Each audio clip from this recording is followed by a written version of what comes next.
a very serious drama. This is kind of a problem play. It's about capital and labor. I wouldn't bother to make such a point about this, except if you have to see a lot of goofy people running through the woods. I wouldn't want you to get the wrong impression.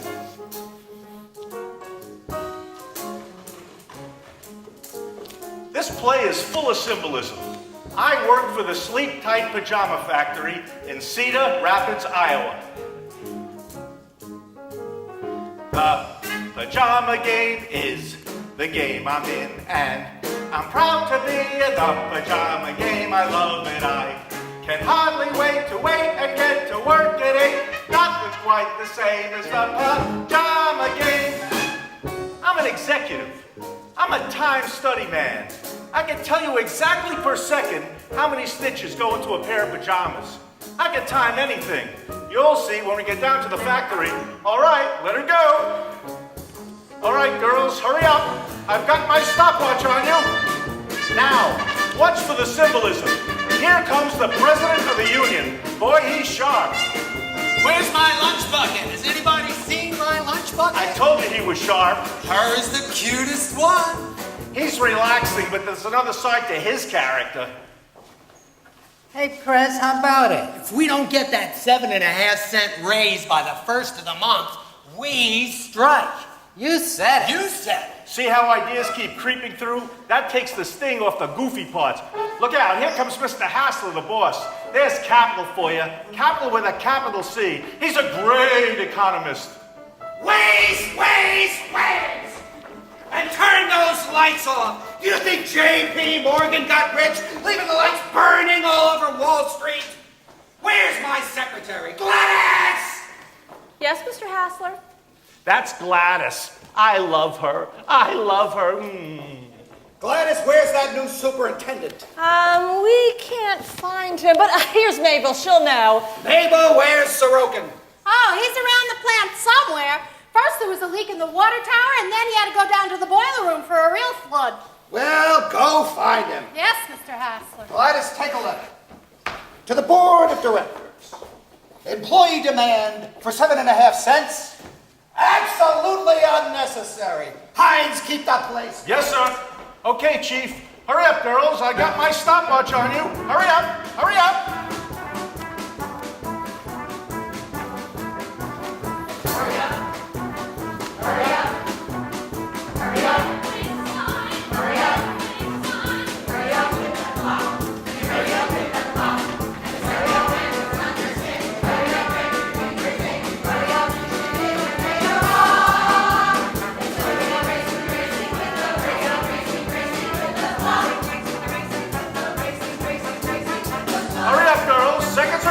Seconds are ticking. Hurry up.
All right, we can fix it while they're at lunch. Come on, Charlie, number 9 machine, over here. Here you are. Thanks. This super won't last. A Chicago guy. He don't belong in this town. The whole second floor was broke down, and they couldn't find him. He was upstairs, or he was downstairs fixing a boiler. And then he yells at me. I don't stand for that. There's plenty of other places I can work. I don't have to take that off nobody. Hey, Yeah! give me a screwdriver. Hey, you know what they're paying at the packing plant? 93 up. Yeah, and that ain't hay either. Screwdriver! Come on, this is the Rogan. Ah, yes, Mabel. Mr. Haster's in the shipping department. He wants you right away. Tell him I can't. I've got to fix the machine. I know, Mr. Haster can be difficult sometimes. In fact, you're the 3rd superintendent we've had this year. And I'm the last superintendent you're going to have this year, Mabel, because I want this job. Oh, you're Well, you tell him, boy. Well, thank you, Mabel. Give me the switch. You know, I'll go tell him you're awful busy. Yeah. I'm going to tell you something else. You know what they're paying at the casket company? 84 up. Yeah! My gosh, you'd be a sensation down at the casket company. You could get a job as a tester and lie around all day long. Now hurry up. I'm Harry. Well, hurry faster. Hey, can't do that to me. The heck I can't. I just did. You got the screws? Well, I'll get you. Yeah, we're getting the grievance committee. Well, go ahead and get them. It'll give you something to do. I don't have to take that off nobody. Yeah. Go away, boy. You bother me. I'll show you. I'm retard too. Yeah. That grievance committee can cause quite a rhubarb. You know, the whole town is a rhubarb. You'll get used to it. I hope so, because right now I need a bigger switch and a fuse. I'll go down to the warehouse.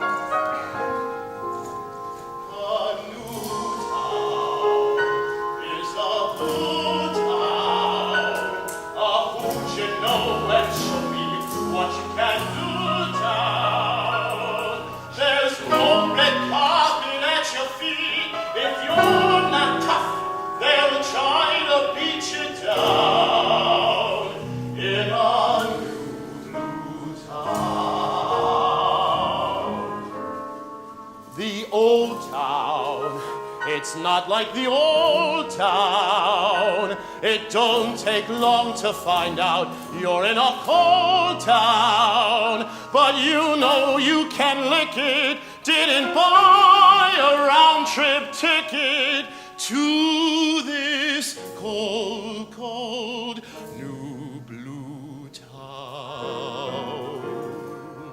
Well, nobody asked me to come here, and nobody asked me to stay. Made up my own mind, and I know that I'll find my own way.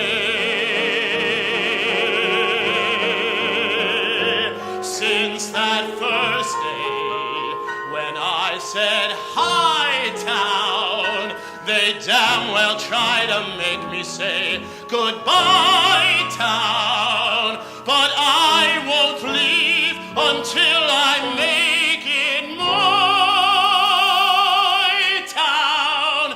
They'll see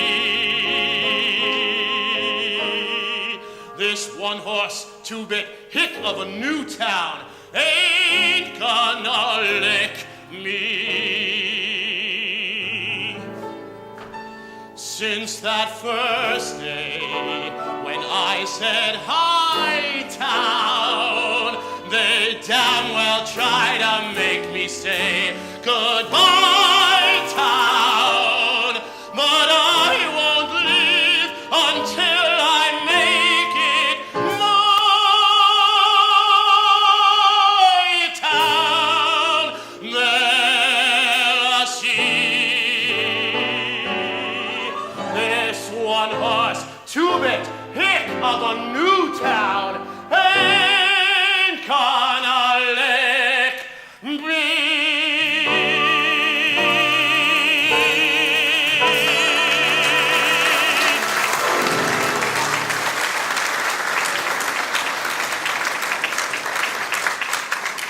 Mr. Sorokin, Mr. Hassler's looking for you. Did you get lost? No, I was fixing the number 9 machine. Well, I expected you down in the boiler room. Don't pay any attention to him, Sid. Thanks, Gladys. Why are you getting so familiar with him, Sid? What does that mean? It doesn't mean anything. I just like to be friendly. Friendly. You're always flirting. From now on, Sorokin, when I call you, I expect you. That's the way we do things around here. Mr. Sorokin, I told you to be careful when I heard about you beating up that boy. I did not beat up the boy. Well, he's dangling his arm like it was hurt something awful. Well, let him take it up with the grievance committee. Don't worry, he's doing it. Here comes Babe Williams. You know, I'll be delighted to talk to him. All right, mister. There's the grievance committee. So this is the committee. That's right, Mr. Sorokin. This is the committee. You're right, Charlie. This committee is different. Never mind the snow job. I'm sorry, Miss Williams. Yeah.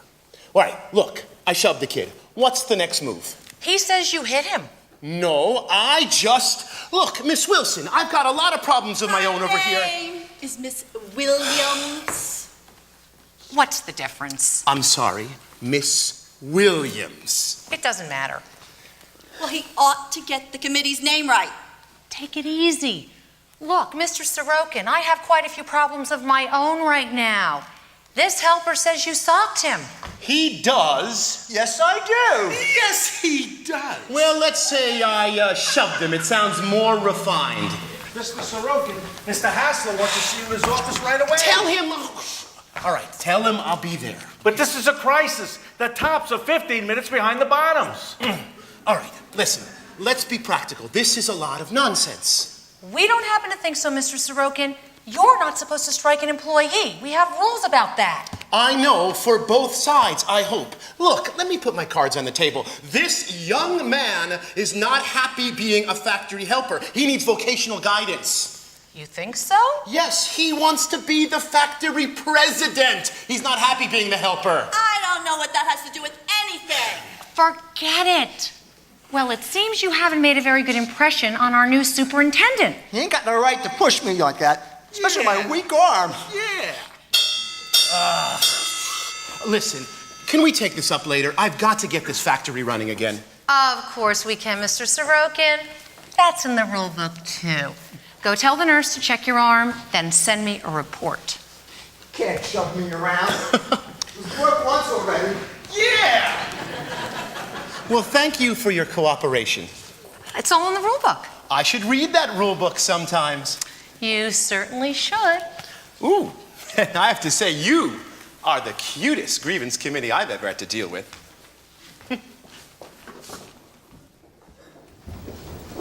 You elected me president, you gotta have confidence in me. Yeah, but I only said that we... Look, this is no time to be talking no strike and no ultimatums. With that 7.5 cents... Wait a minute, there ain't no question that we're gonna get that 7.5 cent raise. Why, other companies is paying it and we're entitled to it. But we gotta be smart. We gotta wait till old man Hassler has so many orders in that he can't afford to shut the factory down. Then we got him. Oh, you bet. You said it. No superintendent to try and shove me around. Hi, Fred. Hey, Poopsie. Hey, babe, say, what about that kid that got hit? What does superintendent have to say for himself? Oh, that's one for the birds, Prez. That kid doesn't even have a bruise on his arm. He is a faker. You think so, huh, babe? Sure, he's a phony. If that guy Sorokin ever really hit him, he'd break him in two. Okay. Mr. Sorokin is so strong. He's so wonderful. What's this? The new super. I think he's simply woo-woo, don't you? I didn't notice. Well, I noticed. I thought Babe was noticing too. Yeah, she lit up. You girls are getting... Love comes at last to Babe Williams. Get off it! I hardly looked at the man. I'm the grievance committee. Love? Are you nuts? Some people don't know when it hits them. Bah. All you have to do is say hello to a man, and they have you whispering in his ear. All you gotta do is be polite with him, and they have you spending the night with him. If there's a guy you merely have a beer with, they've got you setting the wedding date. It seems they've just got to have some dirt to bend your ear with. So before I start, I herewith state, I'm not at all in love, not at all in love, not I, not a bit, not a mite, though I'll admit he's quite a hunk of guy, but he's not my cup of tea, not my cup of tea, not he, not an ounce, not a pinch, he's just an inch too sure of himself for me. Well, of course, you've noticed that manly physique and that look in his eyes. Say, I'm sure he can cut most any man down to size. He must be as fierce as a tiger when he's mad. And I bet he cries like a little boy when he's sad. But I'm not at all in love, not at all in love, not I, not a straw, not a hair. I don't care if he's as strong as a lion, or if he has the rest of you sighing. You may be sold, but this girl ain't buying. I'm not at all in love. She's not at all in love, not at all in love, no. Not a pin, not a crumb. Must be the summer heat that gives her that glow. She's not at all in love, not at all in love. She cries. Not a snip, not a bite. Must be the light from the ceiling shining there in her eyes. He's young and handsome and smart, and we can't get over it. But this lady's heart, he doesn't affect a bit. It's easy to see that her daffy grin is the grin she always wears. She's restless because she ran up a flight of stairs.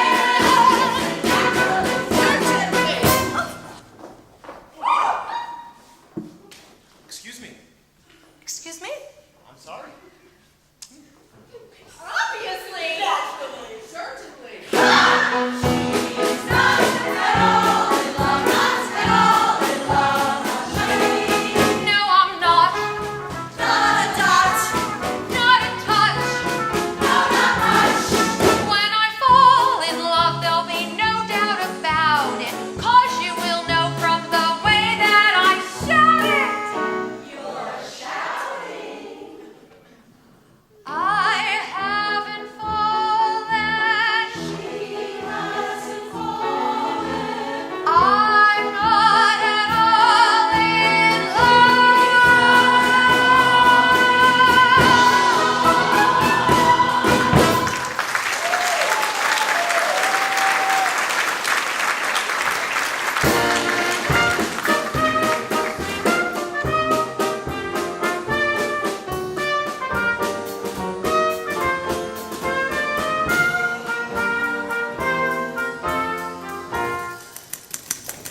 Well, you have those figures for Mr. Hassler? They're in the file.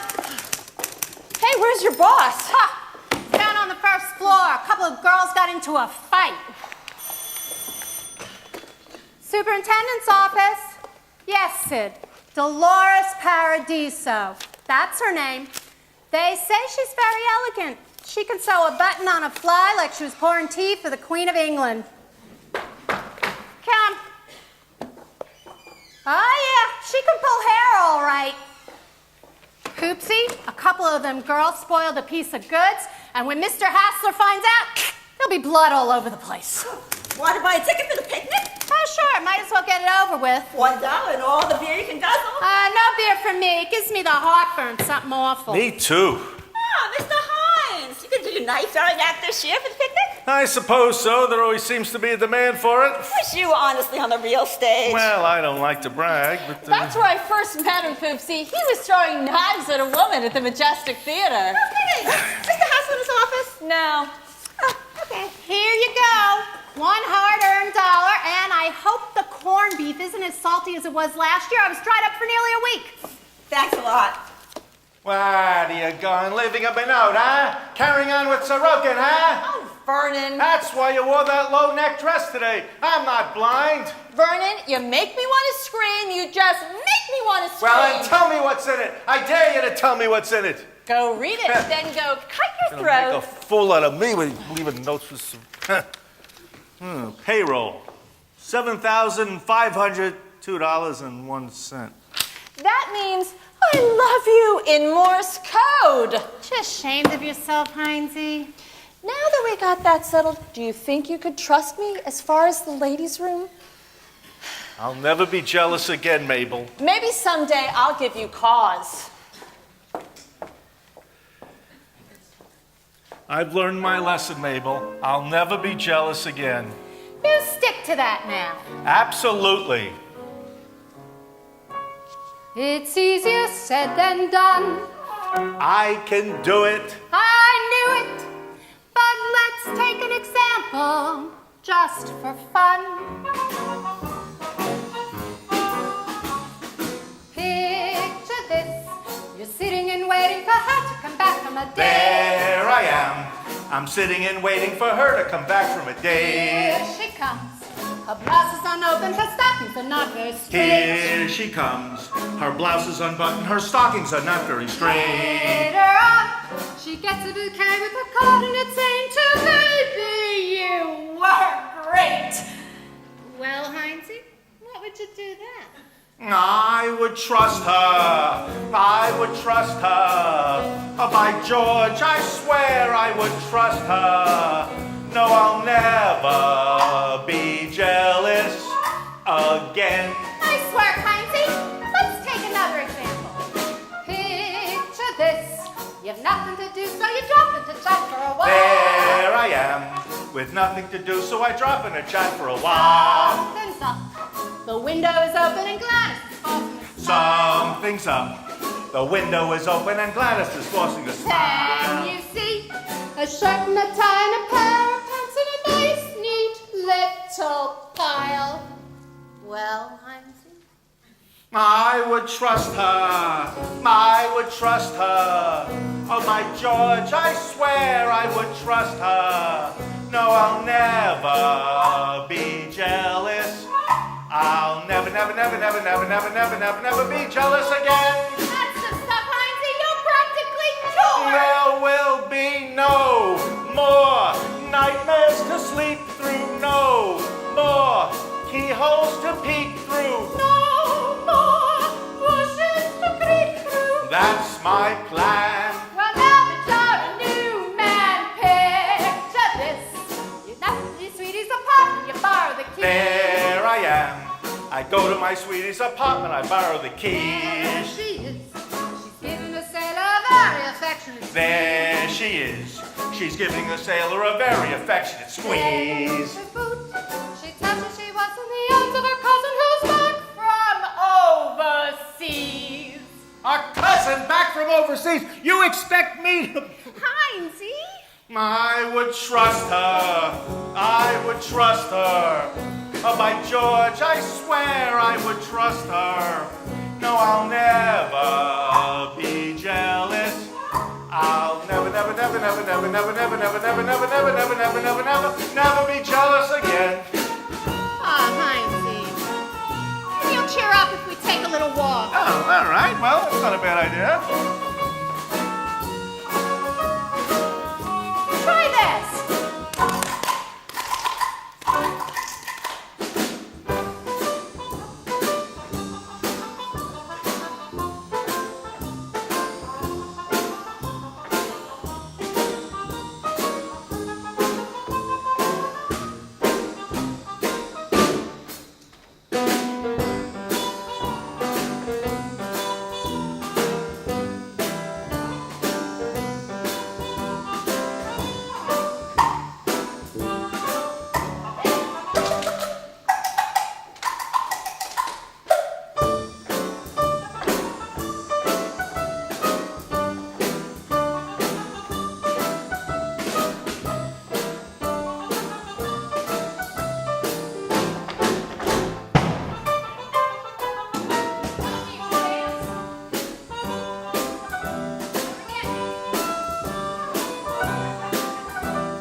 Pajamas are down all over. I think it's the stinking communists. You know, I hear they don't even wear pajamas.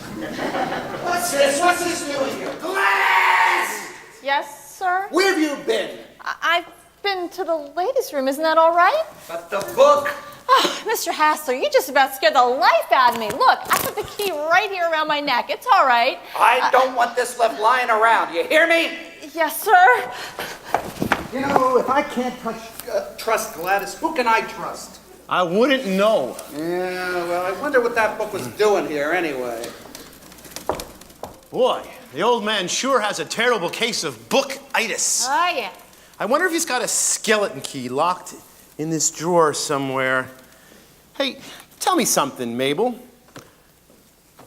What about this Babe Williams? Babe? She's peppy, full of spunk. Is she married? No, not quite. What do you mean, not quite? Well, she was close once. She was engaged to the Johnson boy. Then one day at a football game, she knocked him off the edge